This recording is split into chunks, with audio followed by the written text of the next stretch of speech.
Bismillahirrahmanirrahim. Assalamualaikum warahmatullahi wabarakatuh.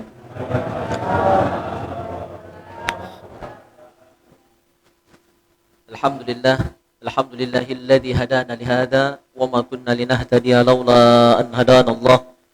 Asyhadu an la ilaha illallah wahdahu la syarika lah wa asyhadu anna sayyidana Muhammadan abduhu wa rasuluhu la nabiyya ba'dah. Allahumma salli wa sallim mubarak wa karim mu'azzim ala sayyidina Muhammad wa ala alihi wa sahbihi wa mawalah, amma ba'du. Al-mukarramun, para jamaah Masjid Istiqomah Alam Balai, semoga kita semua senantiasa dirahmati, diberkahi serta diridhoi oleh Allah Subhanahu wa taala. Amin ya rabbal alamin. Salawat dan salam semoga senantiasa tercurah limpahkan ke hadirat junjungan kita Nabi Muhammad sallallahu alaihi wasallam serta keluarga, sahabat dan pengikut beliau. Jemaah yang mulia, alhamdulillah kita bisa berkumpul di hari baik, di malam yang mulia. Bagaimana sering saya terangkan, malam Jumat ini adalah malam hari raya mingguan bagi kita semua. Dan Rasulullah mendapatkan laporan setiap malam Jumat, hari Jumat, amaliyah-amaliyah yang dilakukan oleh umatnya, termasuk leluhur kita, orang tua kita, yek-nyek kita yang sudah meninggal dunia pun mereka tahu gawe anak cucungnya yang masih hidup di dunia ini apa. Maka mereka gembira, senang ketika mendapatkan laporan bahwa anak cucunya ramai, ya, memakmurkan rumah Allah Subhanahu wa taala dengan beragam aktivitas dunia.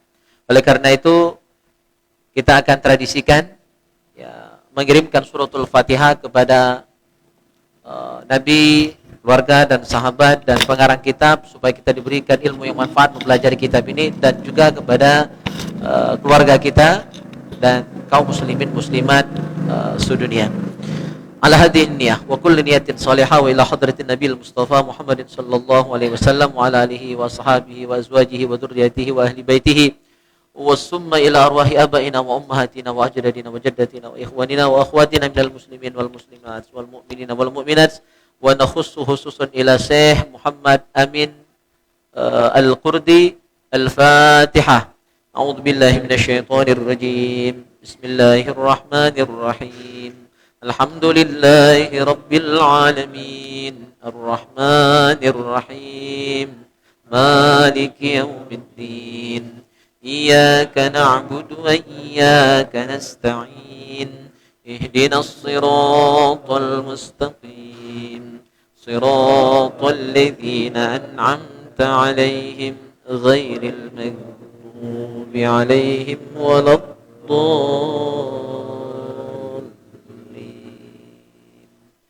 Amin.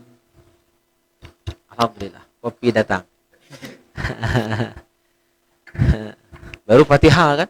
Lagi Al-Baqarah. Mana Al-Baqarah puan yang nongol itu. Baik jamaah yang mulia, kita lanjutkan bahasan kita fikih kitab Tanwirul Qulub. Bahasan kita masih seputar bab Thaharah, tema tentang najis. Sudah kita bahas beberapa najis minggu yang lalu. Belum selesai, kita akan lanjutkan bahasan terakhir, kita bahas masalah mani. Mani ada dua macam. Mani dari manusia atau hewan-hewan yang dagingnya bisa dimakan, maka termasuk mani yang suci, ya. Tetapi mani dari babi dan anjing atau peranakan dari babi dan anjing, persilangan antara babi dan anjing, ya, maka ini termasuk mani yang najis. Itu bahasan kita minggu yang lalu. Kita lanjutkan. Termasuk najis adalah wama'ul kuruh al-mutaghayyir, cairan dari besul, ya, atau adik besul itu dayut. Adik dayut itu jerawat. Nah, itu tiga beradik itu tuh. Yang paling kecil jerawat, agak sedang namanya dayut, besar dia namanya besul. Lebih besar lagi apa? Tumor. Ya, kanker. Ya, kanker bukan kantong kering, ya. Itu cairan yang keluar dari benjolan-benjolan yang ada di tubuh kita, itu ada dua macam. Kalau cairannya tidak bau, atau termasuk cairan dari tangan kita yang meletor. Tahu bahasa meletor? Apa tuh bahasa meletor tuh alam sah? Iya. Karena misalnya leman megang parang, ya kan, megang pukul atau megang linggis, sentuhan tangan kita yang kulitnya tipis ini, apalagi yang jarang megang parang, ya kan, tiba-tiba megang parang, ya itu biasanya meletor, ada melepuh, ya, dan itu nanti mengeluarkan cairan. Nah itu samalah. Kalau cairannya masih tidak berbau, artinya baru sehari 2 hari meletor dipecahkan, itu akan ada air.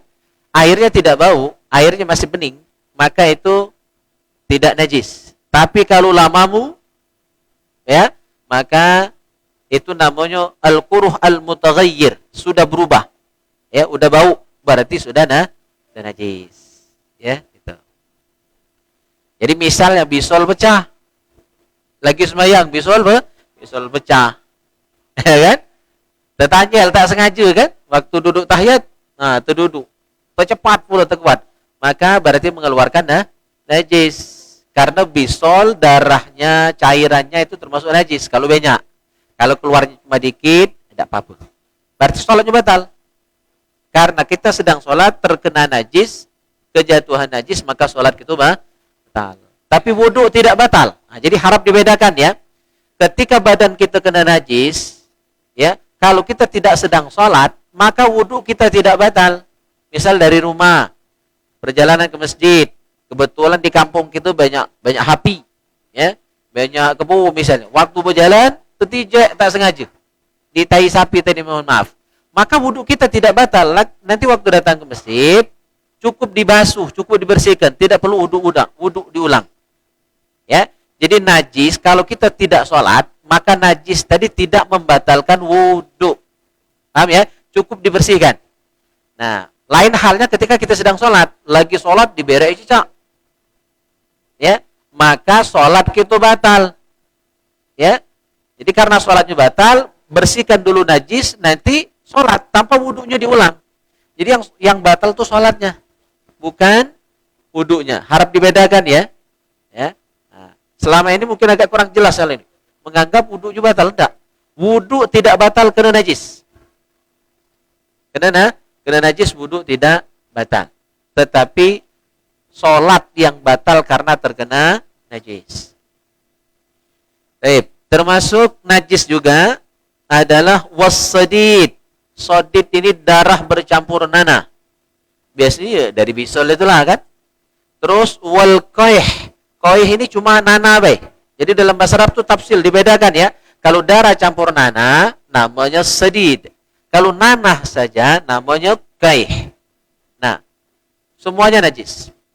Waddam, darah. Ya, darah yang mengalir. Tapi kalau darahnya cuma dikit, ya, nanahnya cuma dikit, maka itu najis memang, tapi najisnya ma'fu. Najis yang dimaafkan, yang dimaklumi dan tidak membatalkan sholat. Misal kita lagi sembahyang, tak sengaja tertepak nyamuk. Nyamuk tadi bontet perutnya. Ya, tumpah saat tertepak itu berdepur darahnya, baju putih pula kan, abang. Nah, itu tak sengaja. Dan darah nyamuk tak kebanyak gini kan. Nah, maka itu tidak membatalkan sholat walaupun darah itu najis. Jadi najis kalau cuma dikit dimaafkan. Nah, yang tidak dimaafkan itu kalau najisnya banyak.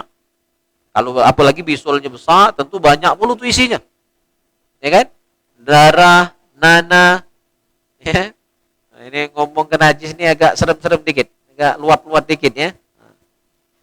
Berikutnya, nah, darah tadi min adamin wa ghairihi. Baik darah manusia ataupun darah binatang. Nah, termasuk darah nyamuk tadi. Ya, najis. Cuma karena darah nyamuk itu dikit, dimaafkan. Kecuali sengajanya asal nyamuk muntet tepak sehingga tangannya sampai abang. Nah, itu lain cerita. Ya, dianggap banyak. Kalau cuma nyamuk sikok 2, ya itu dimaafkan. Illal kabid wattihal wal mirrah. Nah, ini daleman. Jeruan, bukan daleman, jeruan ya. Hati, limpa, ya, jentong sapi, jentong kambing, hati kambing ya. Itu kan darah cukup, cuma darah yang menggumpal sebenarnya. Itu dikategorikan darah. Termasuk juga wal mirrah. Mirrah itu empedu. Nah, 3 macam ini tidak najis. Tidak najis. Jadi boleh dimakan. Nah, beda dengan darah yang sengaja dikumpulkan, ya, dibekukan, itu kan mirip-mirip hati. Nah, itu najis. Ada tuh yang buat hati buatan seperti itu. Itu najis. Kalau asalnya darah. Kalau memang hati beneran, hati, limpa, jantung, pedu, pedu itu yang pahit kan? Kadang-kadang ada yang makan pedu hewan apa tuh untuk obat, itu halal. Ya, jadi pedu itu bukan sesuatu yang najis. Makan pedu. Wal qai ini qai muntah. Jadi muntahan. Yang namanya muntah itu cairan yang keluar dari perut. Ya, melalui gorokan. Jadi kalau cairan itu tidak keluar dari isi perut, itu bukan muntah. Misalnya air liur. Nah, air liur itu kotor tapi bukan najis. Nah, harap dibedakan juga, hadirin yang mulia. Kotor belum tentu najis. Air liur itu kotor.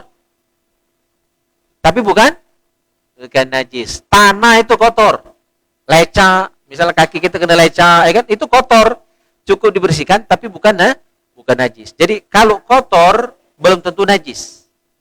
Kalau najis pasti kotor. Nah, jadi bedakan dua hal itu ya. Najis pasti kotor, kotor belum tentu najis. Nah, yang namanya muntah itu cairan yang keluar, baik cuma cairan atau ada isinya. Misalnya kadang-kadang ada nasi, kalau sebelum makan nasi atau kebanyakan makan bolu kan, muntahnya bolu isinya kan. Bengkayangan begala muntah itu ya. Nah, kalau keluar dari lambung itu namanya muntah, dan muntah itu najis. Termasuk di catatan kaki kitab ini disebutkan al-qai walau kana min radi. Muntah yang keluar dari anak yang masih menyusu. Ya. Kan galak gumo ya. Itu kebanyakan nenek ya kan. Itu termasuk juga muntah yang najis. Ya. Jadi muntah, segala jenis muntah najis, baik dari orang tua ataupun dari anak-anak. Maka ibu-ibu yang masih punya anak kecil, kalau kena muntahan itu dibasuh, dibersihkan. Jadi kalau sholat, terus ketika sedang sholat, misalnya anak itu marah, terus dia muntah, ya kena pakaian gitu, maka sholatnya batal secara hukum. Jadi bersihkan dulu baru sholatnya diulang lagi dari awal.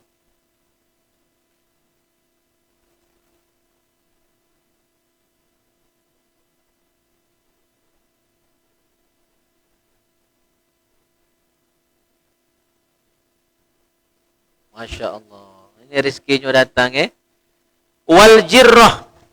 Wahia ma yakhrujuhul ba'ir aw ghairuhu lil ijtirar. Nah, jirrah ini makanan yang sudah dimakan. Ya, cuma belum dikunyah sampai cero. Cero tahu cero? Ajur. Bahasa lainnya cero itu ajur. Bahasa lainnya halus. Nah, jadi dimakan cuma dikunyah kasar. Ya, biasanya sapi itu. Sapi, unta, ya kan? Itu makan rumput, disimpannya lagi, waktu di malam-malam keluarnya lagi.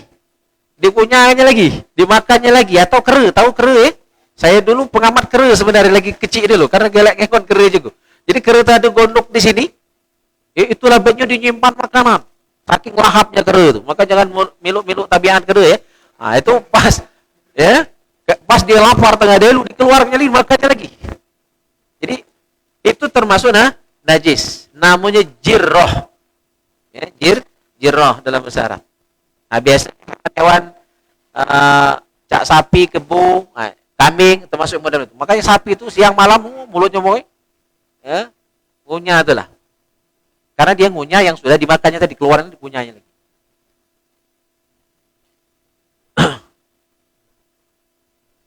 Walabanun ma la yu'kalu ghairu adami. Air susu dari hewan yang tidak dikonsumsi. Air susu dari hewan yang tidak dimakan termasuk najis. Selain manusia dan air susu dari hewan yang dagingnya bisa dimakan. Berarti air susu manusia halal, ya kan? Air susu sapi halal, susu kambing, susu kebo halal, ya. Atau ada tuh yang dijual katanya untuk obat kuat tuh, susu kuda liar. Susu kuda liar ya. Yang pujang-pujang jangan minum, ganti rewang. Nyari ke ya. Susu kuda liar. Kuda itu halal atau haram? Kuda halal dikonsumsi, halal dimakan. Berarti susu kuda halal. Sapi halal dimakan, berarti susu sapi halal. Apalagi anak-anak kita banyak minum susu sapi itulah. Apalagi yang orang tuanya begewe, ya kan? Tak sempat itu nak 2 tahun, ya, ngasih anaknya. Terpaksa susu sapi itulah. Jadi susu dari hewan yang dimakan dagingnya halal. Tapi kalau yang haram dimakan, anjing nyusui kan? Maka susu anjing haram. Apalagi babi nyusui dah babi. Nyusui berarti air susu babi haram. Apalagi yang haram dimakan? Rimau menyusui kan? Nah, air susu rimau, siapa yang berani ngambil? Ya walaupun pacak ngambilnya haram dimakan juga. Ya.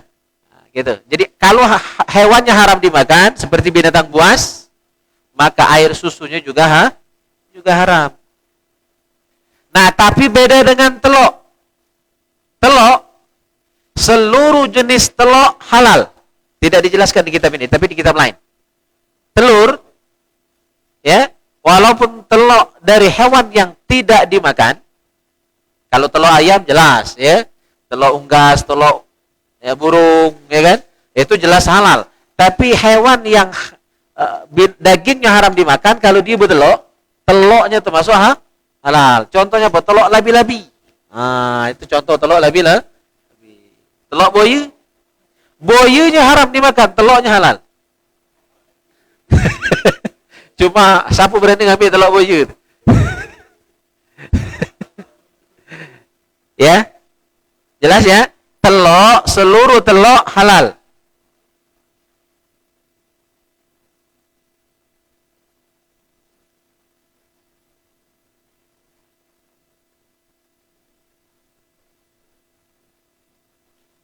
Wa maitatun ghair adami, seluruh bangkai selain bangkai manusia. Jadi manusia hidupnya suci, matinya pun suci.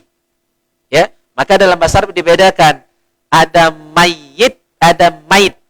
Iya-nya mati, iya-nya sukun, itu berarti bangkai binatang. Kalau iya-nya pakai tasydid mayit, maka itu untuk menyebut bangkai manusia. Ya. Nah, manusia hidup dan matinya suci. Tubuhnya, badannya. Ya. Binatang kalau sudah mati atau mati yang tanpa disembelih namanya bangkai. Dan bangkai termasuk najis. Wajaradun wasamak. Nah, bangkai belalang halal.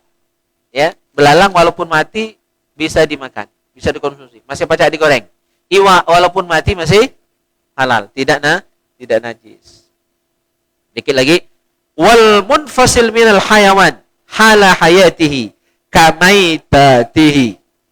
Yang terlepas dari tubuh hewan ketika dia masih hidup sama seperti ketika dia sudah mati.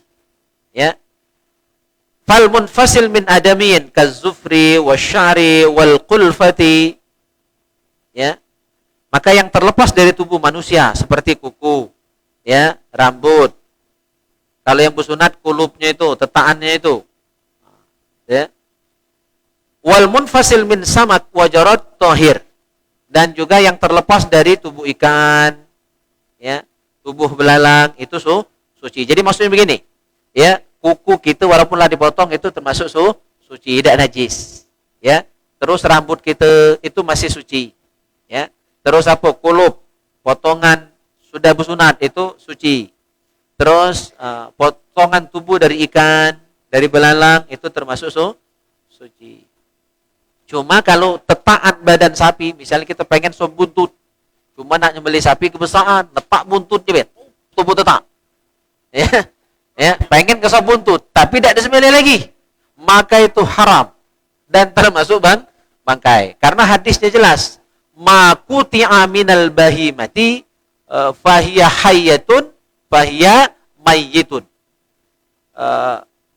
Daging yang dipotong dari tubuh binatang yang masih hidup maka dia termasuk bangkai. Ya, berarti najis dan haram dimakan. Wal munfasil min ghairiha. Yang terlepas, yang ucol, terlepas itu ucol ya, lepas atau terpotong atau terputus dari selain tubuh manusia. Ya. atau ikan dan belalang tadi. Najis atau tidak? Najis. Jadi selain manusia, belalang dan ikan, maka dia najis. Asal terlepas dari tubuhnya dan hewan tadi masih hidup. Tapi ada pengecualian. Sufan wa sya'ron wa wabaron warishan limakulin wa tahirun. Suf itu bulu domba yang dijadikan kain wol. Itu kan kambingnya tidak disembelih lagi dombanya itu. Dicukur baik. Ya, dicukur bulu domba tadi terus dijadikan kain wol. Nah, itu halal, tidak najis. Kain wol itu walaupun berasal dari bulu domba yang tak disembelih lagi dombanya telah diambil bulunya. Nah, itu pengecualian, halal. Ya. Terus bulu ya. Bulu ayam, bulu shuttlecock. Tahu shuttlecock untuk main bulu tangkis itu kan namanya shuttlecock itu. Itu kan diambil dari bulu unggas. Nah, itu tidak najis. Ya. Itu yang dikecualikan. Nah, tadi malam dibahas mana dengan bulu kucing. Bulu kucing itu kan sebenarnya hewan yang suci, bersih, ya. Cuma dia tidak boleh dimakan. Kucing itu boleh dipelihara, boleh dipegang, ya, karena dia bukan hewan yang najis, tapi tidak boleh dimakan. Makannya masih haram. Nah, mana kalau bulunya itu tadi malam ditanyakan di majelis Baikar subuh, bulu kucing yang terlepas dari tubuh kucing itu najis atau bukan? Ya. Jadi setelah saya cek di kitab Tanwirul Qulub ada di catatan kakinya bulu kucing termasuk najis. Ya. Termasuk najis. Tapi kalau cuma dikit bulunya, cuma beberapa helai nempel di sejadah, di baju kita, ya, maka itu dimaklumi, termasuk najis yang ma'fu. Tapi kalau bulunya banyak, apalagi sampai guling-gulingan, tegulingnya, ngoroknya di sejadah kita, itu pasti banyak bulunya. Ya, maka itu termasuk tidak dimaklumi, dan sholat bisa batal kalau kebanyakan bulu kucing tadi. Jadi kalau dikit, ada apa-apa. Maka berarti tempat sholat kita itu harus steril, ya, dari tempat kucing main. Kucing main, apalagi kucing jantan, asal ngangkat kaki sebelah itu sudah laju lah itu. Tahunnya anda dia, asal kucing ngangkat kaki sebelah, ya, biasanya laju itu. Nah, jadi kita tidak tahu di kemehnya, ya kan, di beheranya, ya, dan lain sebagainya. Taib, habis bahasan kita tentang najis. Ya, 2 pertemuan kita bahas. Insyaallah kita lanjutkan lagi nanti pembagian najis. Ada najis mughalladha, mutawassithah dan mukhaffafa, dan ada najis hukmiyah serta najis ainiyah. Insyaallah kita lanjutkan pada pertemuan yang akan datang. Kita tutup dulu dan silakan kalau ada yang ingin ditanyakan. Banyak. Ya, siap. Ini juga. Pakai ini juga. Tidak masuk. Dibanyakan ya waktunya malam ini.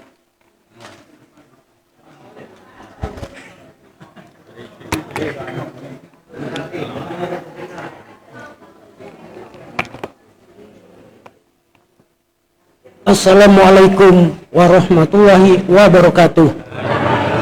Waalaikumsalam warahmatullahi wabarakatuh.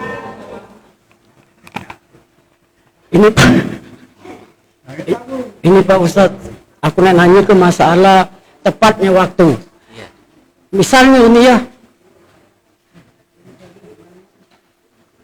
orang mati misalnya di makam itu tepat waktu, misalnya di luroi apapun itu kan. Nah, ya ditanam. Terus sholat misalnya ini harus tepat waktu. Nah, tapi kalau tentang mengenai berbuka puasa itu setelah sholat itu kita baru berbuka puasa, itu bagaimana seterusnya itu Pak Ustadz? Demikian. Assalamualaikum warahmatullahi wabarakatuh. Ya. Jadi intinya ibadah, mobil khusus sholat yang paling afdol itu adalah sholat yang sesuai waktunya, yang tepat waktu. Tapi tepat waktu di situ sudah yakin masuk. Jadi yakin masuk waktu. Dan untuk yakin itu tentu harus ijtihad. Ya, mencari secara sungguh-sungguh dulu informasi tentang sudah benar tidak masuk waktu. Jadwal kadang-kadang benar, tapi jam kita belum tentu tepat. Itu gak ada masalah tuh. Kalau jadwal udah pas, karena memang sudah diukur menggunakan teknologi, ya. Cuma jam kita kadang-kadang tidak akur. Nah, maka dia itu harus disamakan dulu antara jadwal dengan jam. Jadi harus sering-sering diupdate jam kita. Apalagi jam ini kadang-kadang baterainya lambat diganti, sehingga dia lemah. Atau jam digital sering mati lampu, itu berpengaruh kepada keakuratan jam kita. Jadi ketika kita memang sudah yakin masuk waktu, ya silakan kerjakan sholat itu di awal waktu. Cuma kalau masih ragu-ragu, lebih baik diundur semenit 2 menit, meyakinkan. Karena sholat tidak akan sah sebelum masuk waktu. Bahkan dalam kitab Al-Fiqhul Islam wa Adillatu, Syekh Wahbah Zuhaili menyebutkan bahwa ulama 4 mazhab ijma sepakat. Ulama 4 mazhab sepakat. Hukum azan sebelum masuk waktu, walaupun telat, walaupun dulu cuma beberapa detik, ya, apalagi beberapa menit sebelum masuk waktu sudah azan, maka hukum azan itu haram, tidak sah. Karena tajhil wa takdzib, kata beliau. Tajhil berarti pembodohan, takdzib kedustaan, bohong, budikan orang. Nah, bahaya adalah azan yang belum masuk waktu itu kalau ada orang yang puasa. Ada orang yang puasa dan dia berbuka sebelum yakin masuk waktu, masih ragu-ragu, langsung berbuka. Sudah berbuka ternyata salah. Azan tadi belum yakin masuk waktu. Ya. Padahal sudah minum, maka puasanya batal. Walaupun dengan kesalahan dari muazin di masjid. Ini Pak Ustaz, walaupun sekalipun itu lupa gitu ya. Ya, itu bahayanya. Maka mobil khusus azan maghrib hati-hati. Kalau azan lain, ya tetap juga hati-hati. Cuma lebih hati-hati azan maghrib, karena dia puasa. Karena dia puasa. Nah, di kita ini kadang-kadang radio kadang kurang tepat. Penyiarnya itu kadang-kadang kurang hati-hati. Sehingga kadang-kadang terbilu jam melembang. Sering kali terjadi radio sudah azan, masjid sudah azan, TV Palembang masih ngaji. Mau deh dulu pengal balai daripada Palembang. Padahal kita ini arah barat, seharusnya lebih telat. Paling tidak 2 atau 3 menit dari Palembang. Makin ke arah sana, ke Sekayu itu makin telat. Jadi kalau kita pengal balai 2 menit dari Palembang, mundurnya Sekayu itu 3 menit sampai 4 menit mundurnya. Begitu. Ya, jadi tidak baca anak diakorkan. Maka dalam rangka ihtiyat, bahasa agamanya ihtiyat, hati-hati, diambil yakinnya.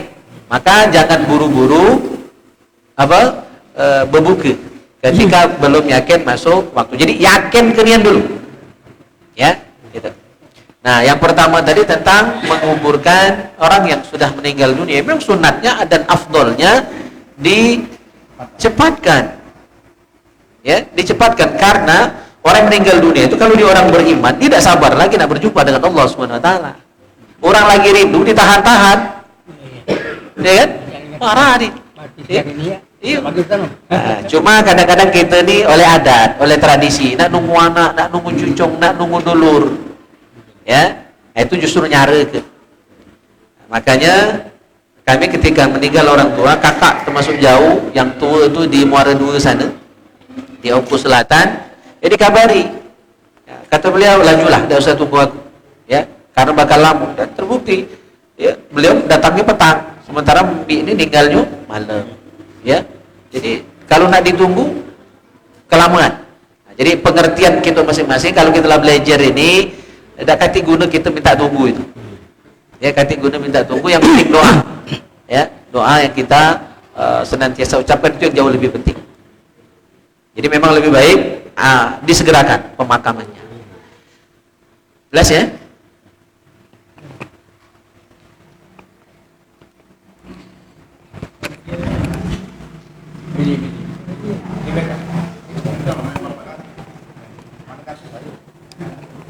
Oke.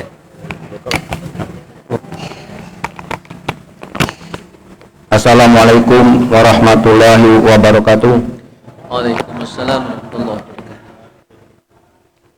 Tadi Pak Ustadz sempat menyinggung masalah azan maghrib.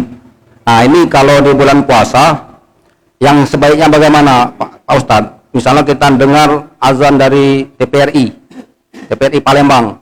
Nah, itu kalau misalnya dia mulai Allahu Akbar itu, kita di sini tuh apa langsung berbuka atau dijeda ke dulu? Maksudnya dijeda ke. Nah, kira-kira di apa kan, apa hayal sholat misalnya kan, apa hayal pala. Nah, pertama, yang kedua masalah najis tadi. Ya. Najis tadi kan kalau najis yang sedikit, misalnya darah nyamuk, misalnya kita terinjak di kotoran sapi atau kambing, itu kan tidak membatalkan wudu. Ya. Nah, bagaimana kalau misalnya hammer, minuman keras? Minuman keras itu kan kalau diminum itu kan baru haram, atau kalau dia masih berupa minuman itu apa haram, atau kita yang menggunakan itu baru dia haram hukumnya. Nah, yang ketiga ini sekalian, ini pada umumnya ini Pak Ustadz, seandainya kita bertamu atau kita kedatangan tamu, pada waktu itu kita sholat. Nah, misalnya sholat asar, kita sholat, ada tamu, assalamualaikum katanya kan. Nah, itu kan kalau menjawab salam itu kan hukumnya wajib. Nah, kita sholat wajib. Jadi bagaimana itu kalau misalnya waktu kita rakaat kedua atau rakaat ketiga kan ada tamu. Nah, itu bagaimana yang sebagusnya atau solusinya? Terima kasih. Assalamualaikum warahmatullahi wabarakatuh. Waalaikumsalam warahmatullahi wabarakatuh. Oke. Kalau azan dari TPRI Palembang berarti pakai waktu Palembang. Tadi sudah sempat saya jelaskan, waktu Palembang beda dengan waktu Banyuasin. Ya, Palembang itu timur, Banyuasin ini ke arah barat. Ya, berarti Palembang lebih dulu berbukanya, lebih dulu azan maghribnya dibandingkan kita Banyuasin. Maka kalau Allahu Akbar azan TPRI, kita langsung buka, puasanya batal. Puasanya batal. Jadi berbuka sebelum masuk waktu walaupun hanya beberapa detik itu membatalkan puasa. Maka saya sering terangkan di radio setiap bulan puasa, karena kita kerjasama dengan radio dari MUI Banyuasin, itu ada dialog Ramadan setiap bulan puasa. Sering saya sampaikan, bahkan kalau azan itu nulu dari radio itu saya sering WA, telepon, awas salah, ya gitu. Jadi puasanya batal. Maka jarak azan itu azan yang dikumandangkan di TPRI itu kan biasanya agak pelan ya, agak lambat. Jadi lebih kurang dia selesai azan itu kadang 3 sampai 4 menit. Berarti separuh azan itu sudah masuk azan untuk kita Banyuasin. Jadi kalau minimal hayya 'alal falah baru boleh. Kalau nak lebih aman sudah kala dulu azan itu. Itu lebih aman. Karena azan itu rata-rata 2 sampai 3 menit. Ya kan? 2 sampai 3 menit baru selesai. Berarti habis azan TPRI itu sudah masuk waktu maghrib untuk kita Banyuasin. Intinya jangan barengan dengan Palembang. Karena waktu Palembang bukan waktu kita Banyuasin. Jadi tidak baca, nak nurut. Apalagi nak milui waktu Jakarta misal. Jakarta lebih awal 5 menit dari kita. Tak masalah. Ya, gitu. Jadi intinya harus yakin masuk waktu baru azan, baru berbuka kalau kita puasa. Terus yang kedua tadi tentang apa tadi? Nah, lupa lagi. Ya, najis tadi ya. Najis khamar. Ya, najis khamar itu, jadi khamar termasuk najis dan itu jelas di dalam Al-Qur'an surah Al-Maidah ayat 90. Innamal khamru wal maisiru wal ansabu wal azlamu rijsun. Rijsun itu artinya najis. Rijsun min amali syaitan, gawe setan. Fajtanibu, jauhilah. Nah, kenajisannya itu minum tak diminum, di barang itu masih najis. Tambah lagi diminum. Ya, tidak diterima sholat kita 40 hari 40 malam. Amal dikit, hitung-hitung sembahyang masih tidak terima. Dosa ada, sholat ibadah tidak diterima. Jadi najisnya itu najis najis ya, luar dalam, artinya diminum tidak diminum, dikonsumsi tidak dikonsumsi, ya dia tetap najis. Nah, pacak homer itu tidak najis, dia menjadi suci ketika tutakhadhu khallan, dia menjadi cuka dengan sendirinya. Jadi kelamaan dipendam, kelamaan disimpan, kelamaan difermentasi, homer itu arah itu lama-lama dia jadi cuka makan. Nah, kalau berubah dewe jadi cuka makan halal. Asal tidak ditambahi, dicampuri zat-zat tambahan. Dia jadi dewe, berubah dewe jadi cuka makan, halal. Tapi ketika masih dalam bentuk khamr, maka haram dikonsumsi. Ya. Dan itu termasuk najis. Ya.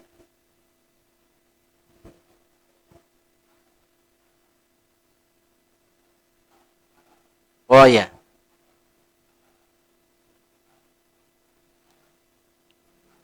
Iya, iya. Iya, iya.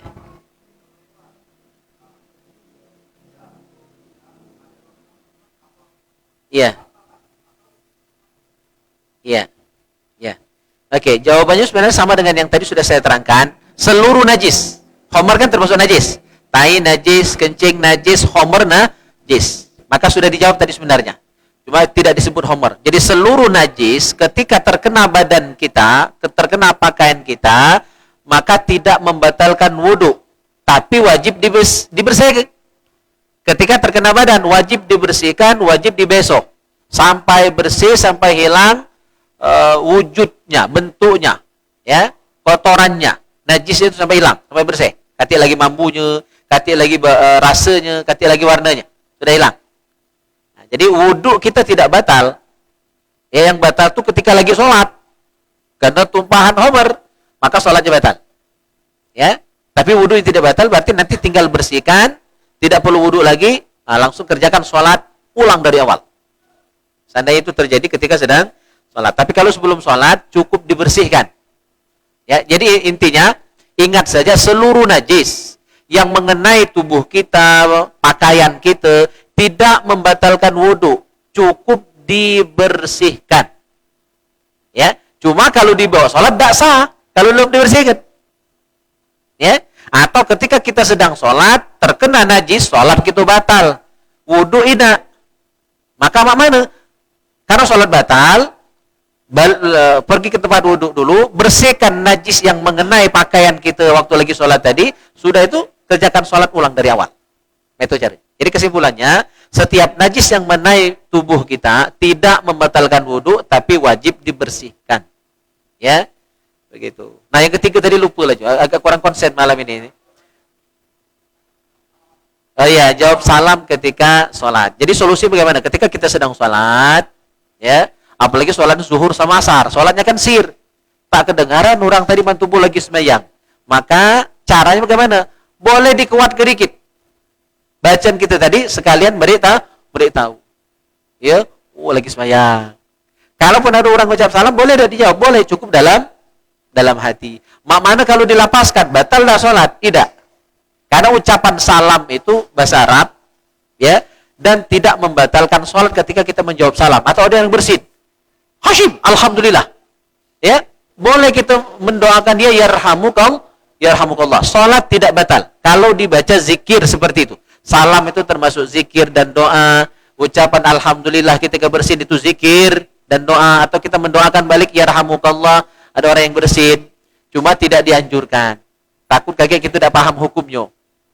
Ya, jadi cukup diam saja. Kalaupun hanya cukup dalam hati. Nah, yang jadi masalah adalah ketika kita misalnya lagi baca Fatihah nih, ya, lagi baca Fatihah, Maliki yaumiddin, ada yang bersin, ya, ucap alhamdulillah, kita jawab yarhamukallah, salatnya tidak batal, tapi bacaan kita harus ulang dari awal. Bacaannya batal. Jadi yang batal bukan salat, bacaannya. Jadi misalnya lagi Maliki yaumiddin, assalamualaikum, waalaikumsalam, tuh jawab, maka Fatihahnya ulang lagi dari awal. Jadi hanya batal bacaannya. Cuma lebih baik tidak usah, agak kerok, hukumnya itu agak ribet itu ya. Jadi lebih baik tidak dijawab, lanjutkan saja. Maka cara yang lebih aman adalah kalau kita sholatnya sir, jaharkan. Sebagai kode kita lagi sembahyang. Allahu Akbar. Takbir minimal kuat kan? Iya. Gitu. Jelas ya? Oke, dan lagi?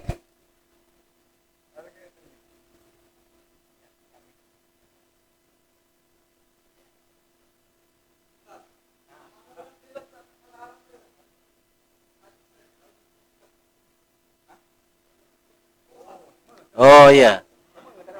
Seme itu kotor. Seme kotor, bukan najis. Sama cak ludeh. Ludeh kan? Jadi begini, najis itu kalau dari tubuh kita, itu yang keluar dari lambung. Tadi sudah saya sebut sebenarnya. Jadi segala sesuatu yang keluar dari lambung itu najis. Makanya muntah itu najis kan? Karena keluar dari perut, dari lambung. Ya. Tapi kalau yang cuma keluar dari areal mulut, ya, itu kotor saja. ludah itu kotor, ingus itu kotor, ya. Dahak itu kok kotor. Kotor bukan najis. Jadi kotor belum tentu najis. Kalau najis pasti kotor. Luat baik gitu dengan dahak ingus itu ya.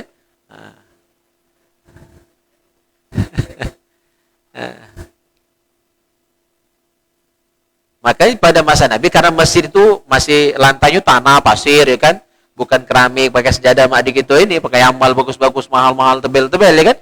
Zaman Nabi itu kalau orang nak berdahak, nak buang ludah itu boleh, ya di sebelah kiri, karena lantainya tanah. Manari ribut ketua masjid, Riau Rine, orang kena tangan, loh kan. Ya, jadi zaman Nabi dan ada hadisnya membolehkan. Tapi untuk sekarang hadis itu sudah bisa diamalkan karena sudah beda. Lantai masjid sekarang laga, keramik, ya granit, ya kan? Oleh corona ini, mentah corona ini, amal paling mahal dipasang kan? Oh, itu. Ya boleh. Nah, beliau dulu. Iya. Ini ngapain rusuh? Oh, lebih baik orang yang makan.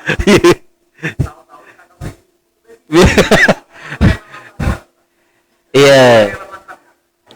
Kan tidak tahu, orang yang tidak tahu tidak nanggung dosa. Ya, itu budi kan? Ya. Dosa tidak bertanduk. Ya. Kita tidak dimintai pertanggungjawaban, artinya tidak dituntut kita tak berdosa terhadap sesuatu yang kita tidak tahu. Ya, cuma kalau setelah tahu sekarang ya cukup kita perbanyak istighfar, sudah temakan barang haram itu walaupun tak sengaja.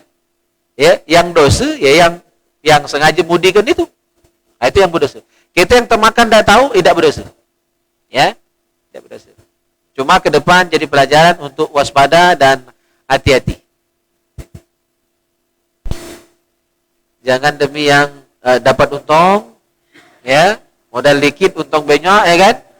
Beli yang murah itu. Ya.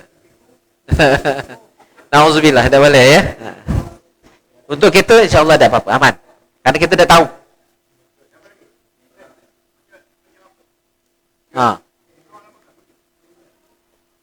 Assalamualaikum warahmatullahi wabarakatuh.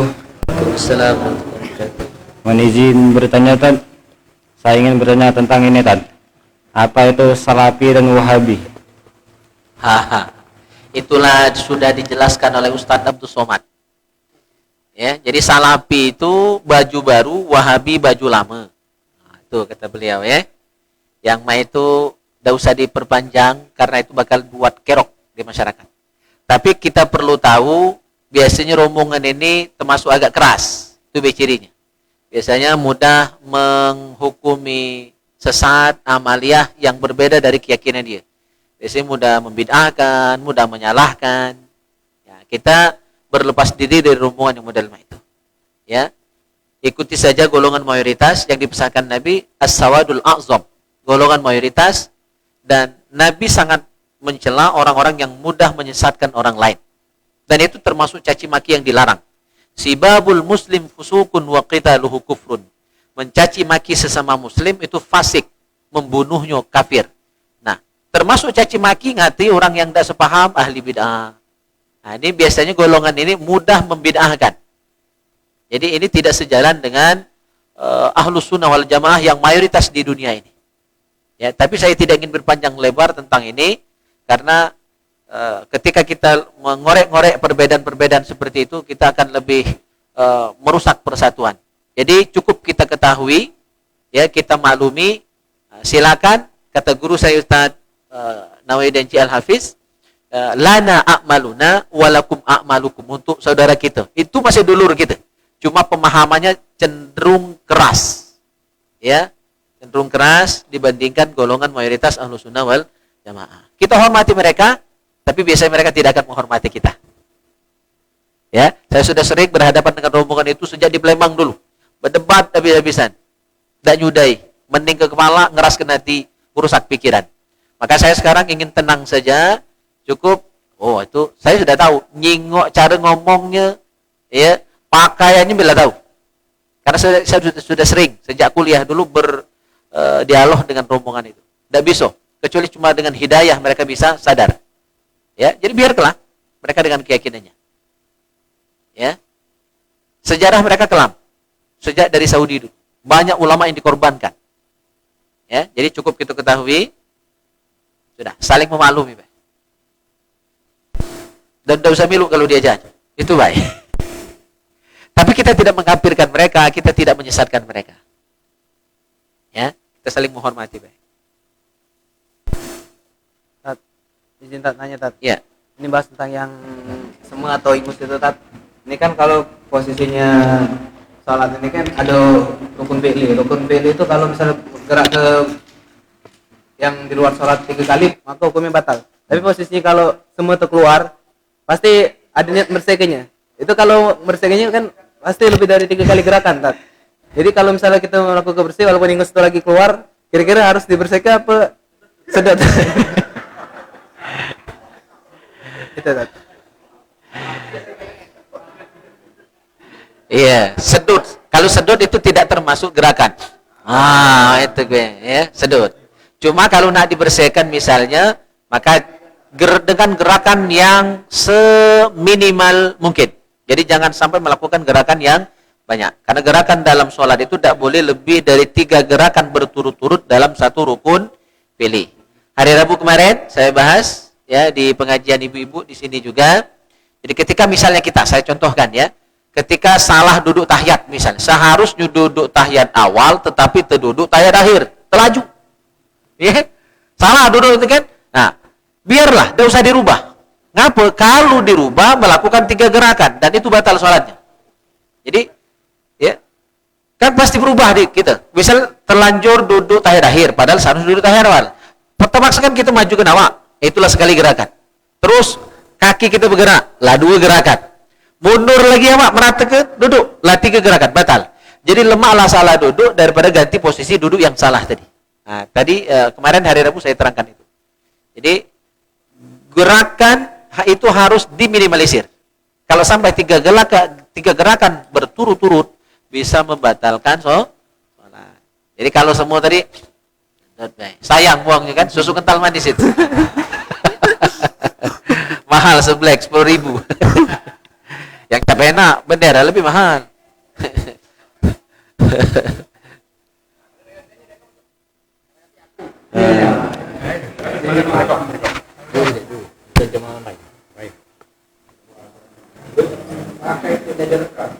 Ini nak berkaji tapi nak musyawarah. Panjang banyak. Assalamualaikum warahmatullahi wabarakatuh. Waalaikumsalam warahmatullahi wabarakatuh. Mengenai bulan Rajab. Bulan Rajab ini kita lah masuk tanggal berapa? 20. Nah, hari Jumat depan kan itu memasuki Isra Mi'raj. Jumat depan kan pas kan? Jadi malam ini aku nak minta Pak Kiai untuk Jumat depan, malam Jumat depan itu nak Isra Mi'raj Pak Kiai. Kalau Pak Ustadz ada waktu, kami nak mohon lepas sisa. Kalau udah kati, waktu karena lepas sisa ada waktu lain, ada acara lain, lepas maghrib tidak apa-apa. Kira-kira mana nian itu? Iya. Karena kami ini Pak Ustadz kalau Isra Mi'raj itu nak ngundang pejabat juga. Ya. Kurang-kurangnya lurah. Nah itu, ya tak? Jadi kami malam ini minta kesepakatan kita bersama apa malam Jumat depan itu lepas maghrib apa lepas isya. Jadi kami nak minta, nah itu terserah dengan Pak Ustadz. Kalau dia acara lain kan kita tidak baca. Iya. Nah, kami itu Pak Ustadz nak mencari kiai lain, pandemik ini kaget lah di COVID kurang pula. Ya. Ya sama tubuh lah, tapi kami nak ngundang Pak Lurah. Nah kira-kira itu Pak Ustadz. Terima kasih. Coba kami nak dengar. Oh, langsung saya. Iya, jadi insyaallah bisa. Cuma kalau sudah Isya, saya ada undangan di Lubuk Rengas. Jadi malam Rebu Itu tepat malam 27 Rajab di Serong. Malam Kamis ya. Malam Kamis di Serong, malam Jumatnya di Lubuk Rengas, malam Sabtu di Palembang. Karena orang Palembang lah kangen, lama tak bertemu. Tempat dulu saya dibesarkan di Palembang, kuliah sampai 13 tahun saya tinggal di situ. Nah, itu warga kampung sana lama tak ketemu. Jadi malam Sabtu saya ke Palembang. Jadi 3 malam itulah berisi. Kalau nak minta kita itulah cuma baca maghrib. Ya. Kalau nak yang lain tak masalah, ya kan? Ya. Malam lain, jadi ya. Kalau nak malam lain, malam Senin. Malam Senin insyaallah.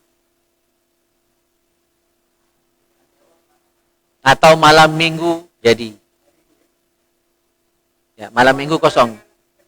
Ya, karena malam Minggu saya pengajian sudah maghrib di Nurul Ikhwan, Talang Kacang. Udah Isya kosong. Udah Isya kosong.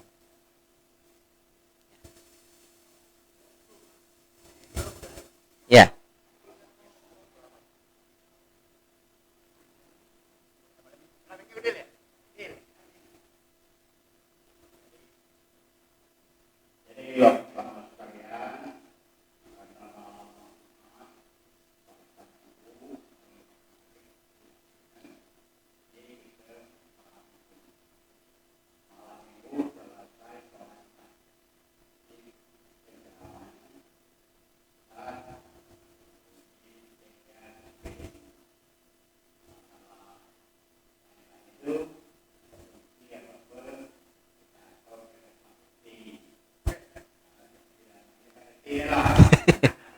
Karena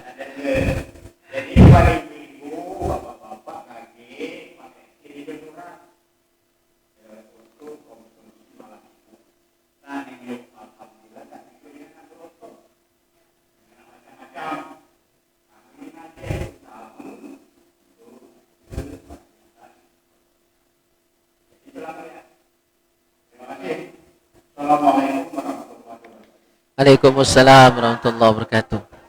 Oh, Isya ya sudah.